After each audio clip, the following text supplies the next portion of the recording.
welcome to this little interview thing. Thank you so much for coming on today. Thanks. How are you today? Yeah, I'm doing well, thank you. So, Kat and I met, when did we meet? This summer, wasn't it? Yeah, this summer, yeah. Yeah, this summer you did Set Ready for the NYFA on a film called Showtime. How was the whole experience for you? It was really cool. I honestly think it felt like a really good way to just like understand the world of film, because like I was kind of interested in getting into it and I thought, oh yeah, I can do that, that's fine. But then doing the course kind of helped me to actually know what I'm doing and also meet loads of people.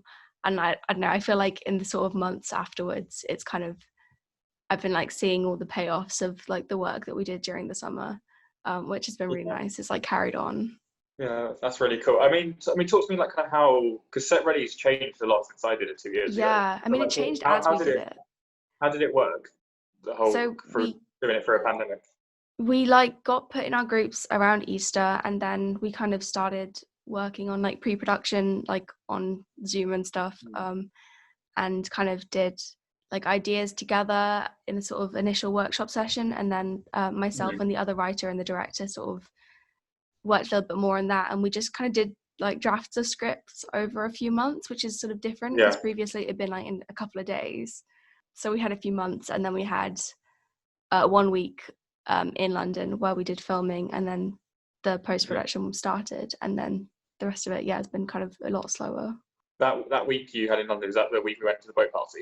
Yes, that's that one. Yeah, that was that. So in terms of the actual film, what was your involvement? Because I know you're a cow in it. Yeah. And when I say that, I mean a literal cow. Yeah, I acted as a cow. Yeah.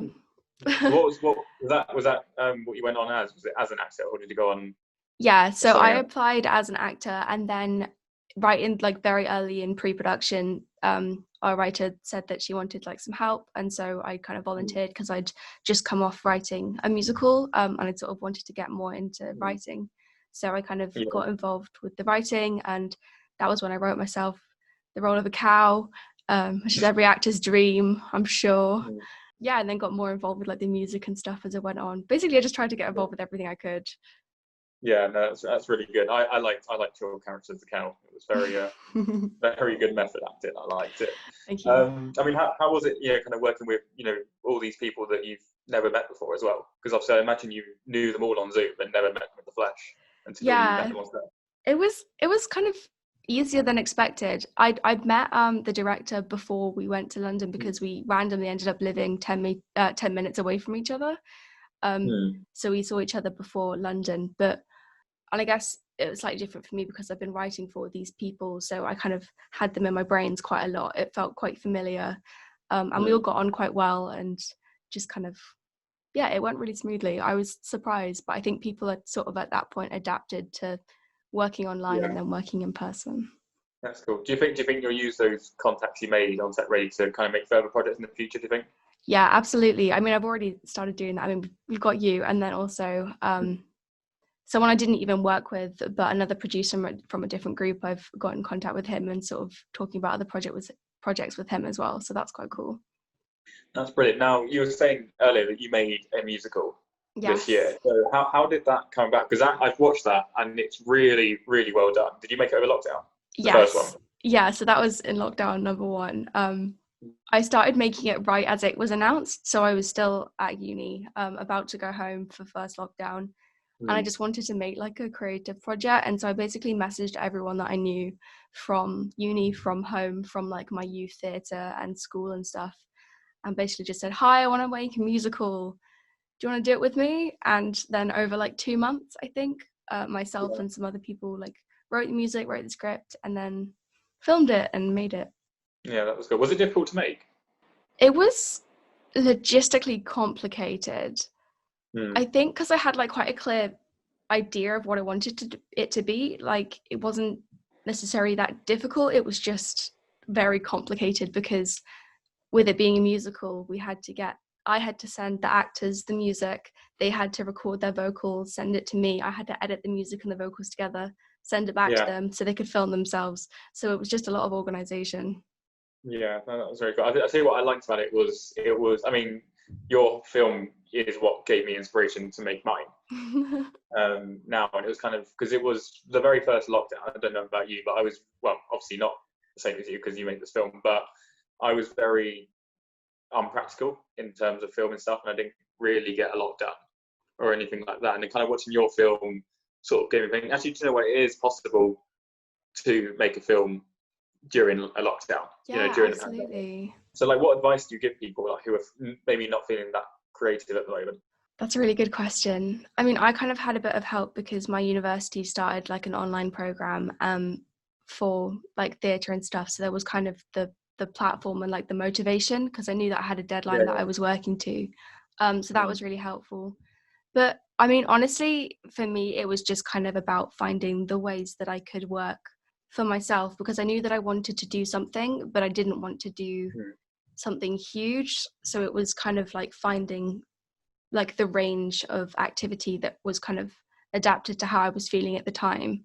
And I think people see people doing things in lockdown and they're like, oh my gosh, I'm not being productive. They're doing so many more things than me. But I don't know, I feel like it's relative to everyone's own like lockdown experience. That wasn't really advice. No, that was really good. So how did it all begin for you, acting wise? Was it a young age?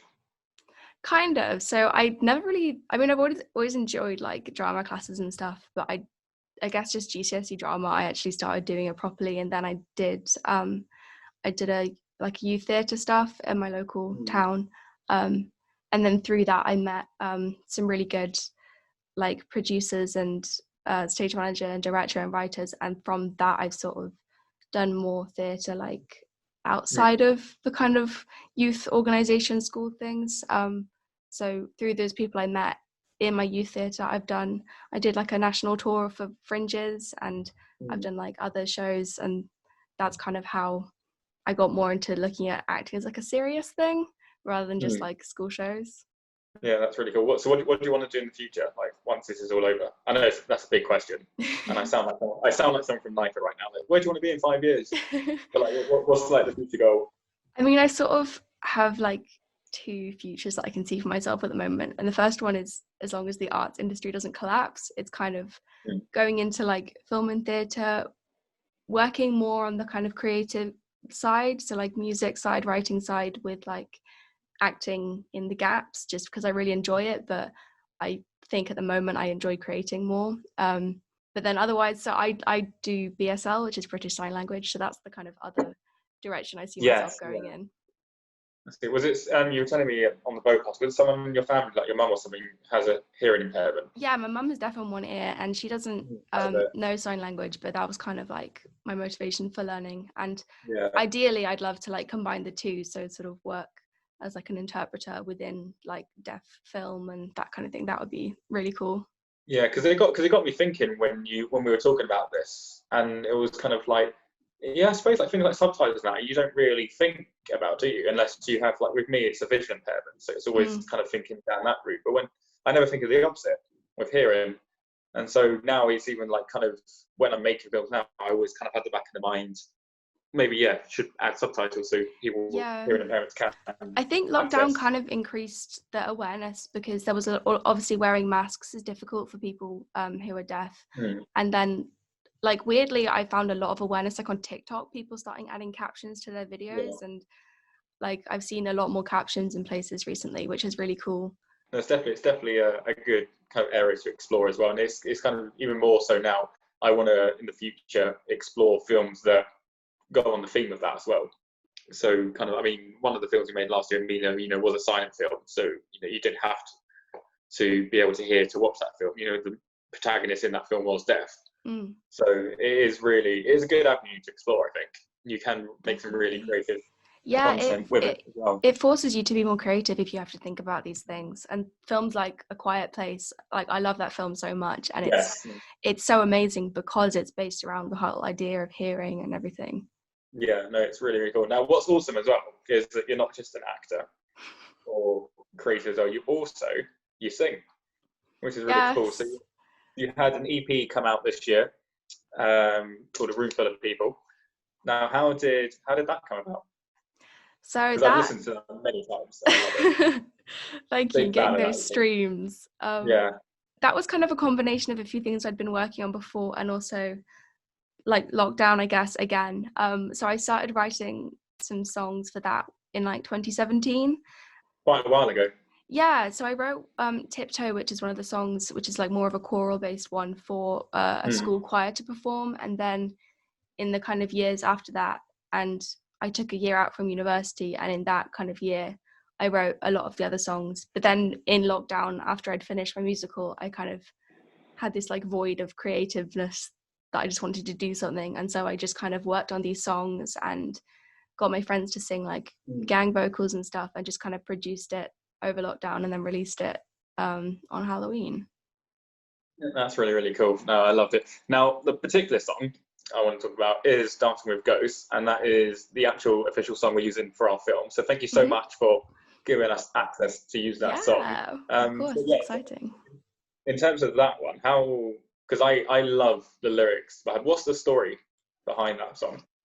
This is a good question. I think I'm always here for good questions. it's kind of the song with like the least amount of story of all of them, because What song to choose? I know, I mean, but at the same time, it kind of, because of that, it's meant that a lot of people have like read into it, I think, more than other songs. So I kind of just started writing it because it felt like, I don't know, it was just kind of expressing how I was feeling at the time. But then I kind of would take like little snippets of lines from like things I was feeling. So like at the time I would be on like Zoom calls with my friends till like really early in the morning, but I was like really tired and didn't want to go to sleep, but at the same time I hadn't had any social interaction in a long time. And so that was kind of bits of ideas from that. And so I think the sort of story of the song is lots of like little fragments of different things all sort of squished together.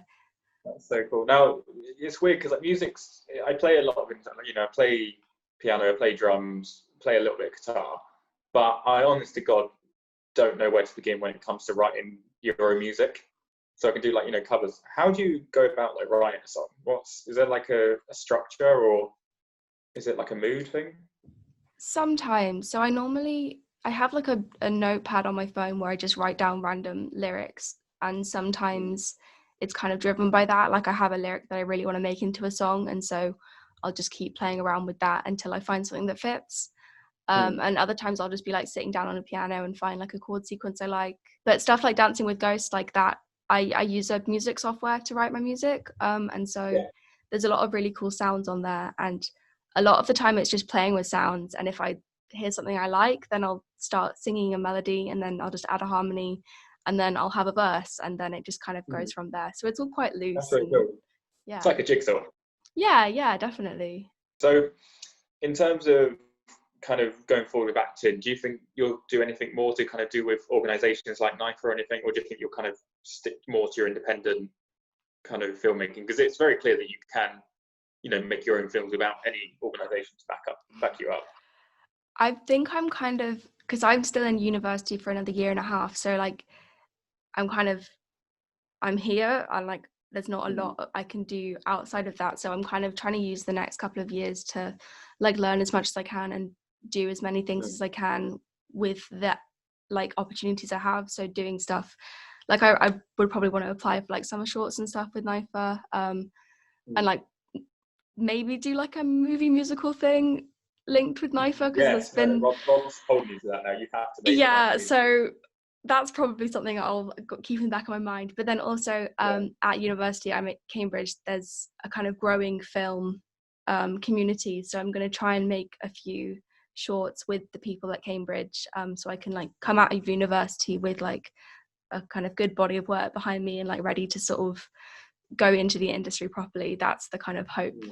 What's really cool is that the film that we're kind of releasing now, you actually didn't technically work on the film itself. So I guess from an outside, what are you looking forward to the most about seeing this film when it's done? Because I don't know much about it. I've seen a lot of the stills and stuff.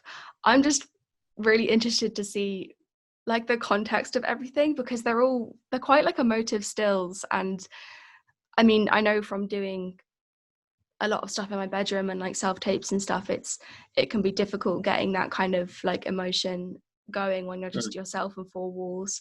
So I'm really excited to see like how the whole narrative comes together and how the actors kind of yourself like really like fill the space and get the energy going. I'm really excited to see that. Kat, thank you so much for doing this, coming on and having a chat today. Yeah, it's really interesting, and I've learned a lot. Kind of learn how to actually write a song as well. I might actually give it another go now. So thank you so much. Absolutely, it's really fun, and it's once you've sort of stopped thinking about it, it's quite easy. Like anyone can write a song. It's really fun. I love that. Anyone can write a song. That's the thing to take away from today. So what I'll do is I'll put all the links to your EP and your musical film in the description below that anyone can access. That's something. Definitely go give them a watch because the film is brilliant. The EP is just, well, it's on repeat, the EP. So it's definitely 15 minutes of your time that, is worth every second. So Kat, thank you so much. Thank you. And we'll see you soon. Yes, thank you so much.